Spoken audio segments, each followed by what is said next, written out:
Hello, everyone. So in this video, I'm going to be discussing section 1.4. So let me go ahead and screen share and we'll get started here.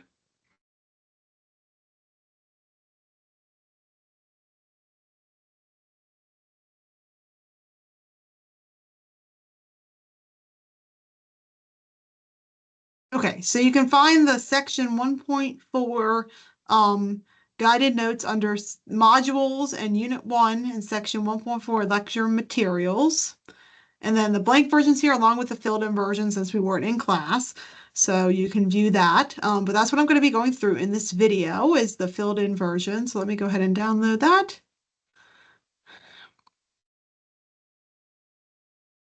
Okay, so in this section, we're going to be talking about how to critique a published study. So first thing we want to think about is the source. So when we're looking at a published study, we want to ask ourselves who paid for the study, where were the data collected, when was the information collected, and who published the study. So who paid for the study? You want to know, who had an influence in the study, who may have influenced the results. Is there any reason to believe there's bias by who might have funded the study? When was the data collected? Well, the location may change the results as well as when it was collected. If it's outdated, you need to be aware of that. And then, of course, who published the study? You want to know who published the data, whether they may have any bias, etc. And then, so consider the variable. So in addition to considering what the variable of the study is actually measuring, you also want to consider any confounding variables, so any variables that aren't directly measured that might be influencing the results. You want to be aware of not only what is the study actually measuring, but what else could be influencing. So, for example, consider the statement makes hair 60% smoother on a shampoo bottle. So what are some possible questions that would help you determine the validity and applicability of that claim? So the question is smoother than what? Like, what is the comparison to smoother here?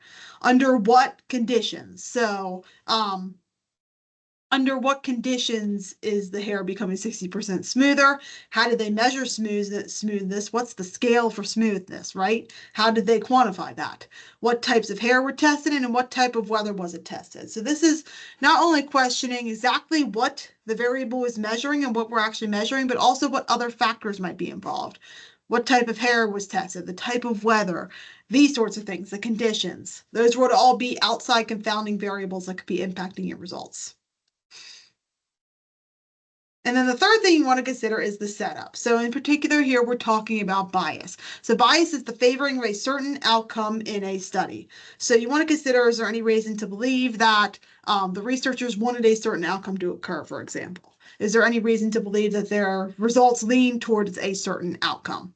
So the following two charts are going to show all types of potential bias here. So sampling bias. So this is when the sample chosen does not accurately represent the population being studied. So you take a sample, let's say the population has 40% women, but your sample has 70% women. So that would be an example of sampling bias. Your sample doesn't accurately represent the population.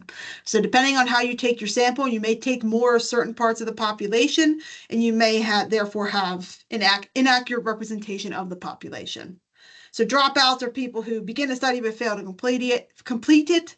Obviously, if that occurs, that influences your results. Processing errors, data entry errors, things like that. Those obviously influence your results, along with non-adherence. So those are people who stay in the study but stray from the directions they were given. So kind of the rebels of the group. They don't listen to exactly what they were told, so that obviously is going to impact your results. And then some more examples here. So I do want to point out the dropouts, the processing errors, and the non-adherence. I do not want you to use those as biases on a test because they really exist in every study. So I want you to think deeper than that when you're thinking about the biases in specific scenarios on homework or tests. Researcher bias. So this is when a researcher influences the results of a study intentionally or unintentionally.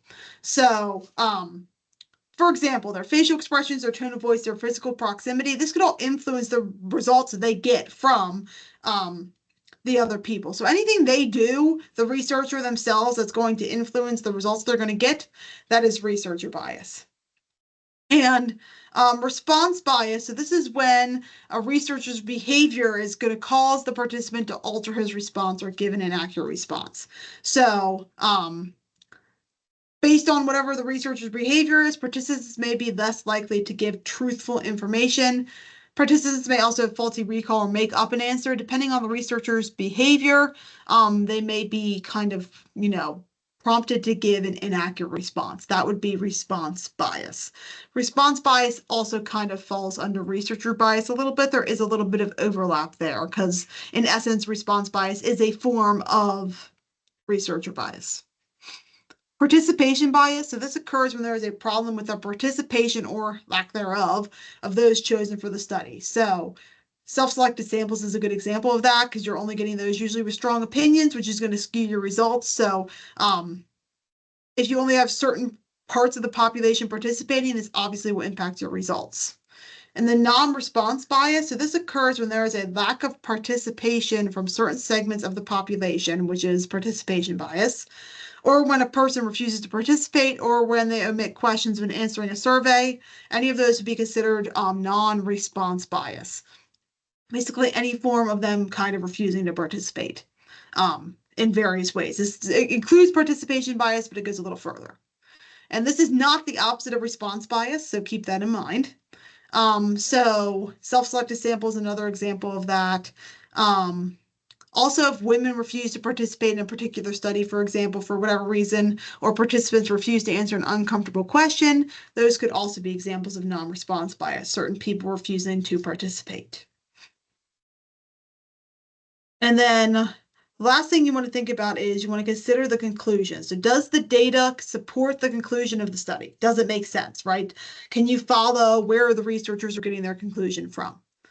Do the results present the whole picture or just a part? Do they kind of ignore the parts they didn't like and just focused on the parts that they wanted to like? Or did they actually present the whole picture? Could there be other conclusions drawn? Could there be other ways they could have viewed the data? And could there be other reasons that the same conclusion was drawn other than what they attributed it to? There could be other factors that attribute to the conclusion. And then does the study have any practical applications? So you always want to think about what can this study be used for? All right, so there's a couple practices here. So I would like you to pause the video and work on these two practices, and then I will discuss the two practices once you resume. So go ahead and pause it, and then once you resume, I will go through them. Okay, so the first practice exercise. So suppose the governor wants to determine his approval rating among his constituents. A team from the governor's staff is assigned to the task. 4 of the state's largest cities are chosen, and 100 registered voters from each city are chosen to be included in the sample. So what's the population here? So the large group would be all the registered voters or the constituents in the state, right? That would be the population. That would be the large group that the sample was pulled from. And then what is the sample? So 4 of the state's largest cities are chosen, 100 registered voters from each city are chosen to be included in the sample. So that's your sample. So it's 400 total people from 4 different cities.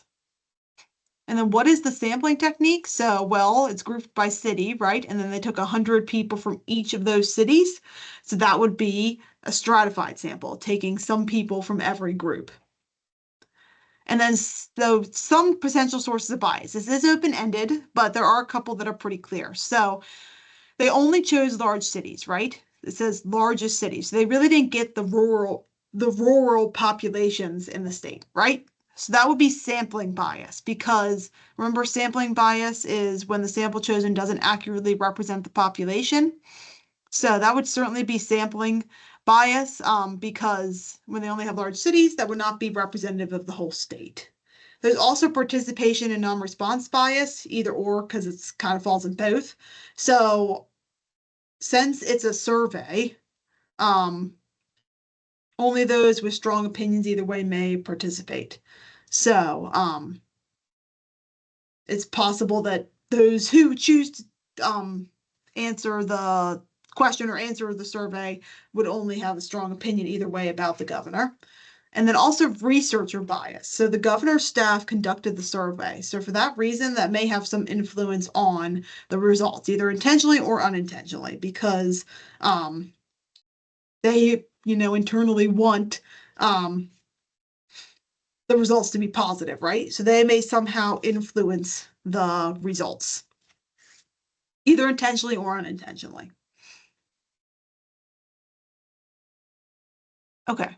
And then number 2, so according to a survey conducted from September 15th to October 10th, 2017, 73% of Americans surveyed say artificial intelligence will eliminate more jobs than it creates. Results were based on a male survey of 3,297 Americans over the age of 18. So what's the population? Well, we're looking at Americans over the age of 18, right? Or all American adults. That is the large group that the 3,297 was taken from. And then the samples of 3,297. So the sample statistic here, so that remember that is a numerical value in reference to the sample. So in this case, 73% of the surveyed people said that AI will eliminate more jobs than it creates.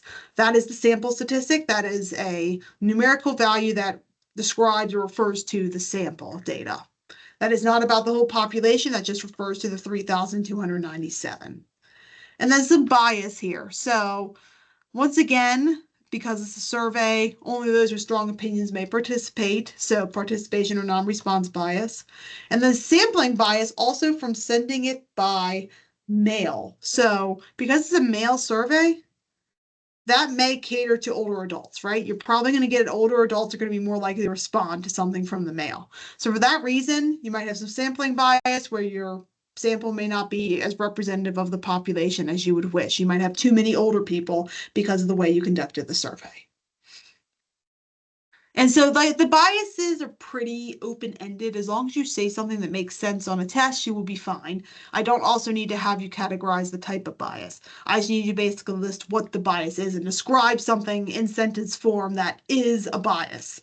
And remember, don't do like dropouts and non-adherence and the processing errors. Those are simple ones that kind of occur all the time in every study. Think a little deeper and think about the other types of bias. That's what I'm looking for on homework or on a test. So that is section 1.4. If you have any questions, of course, feel free to reach out.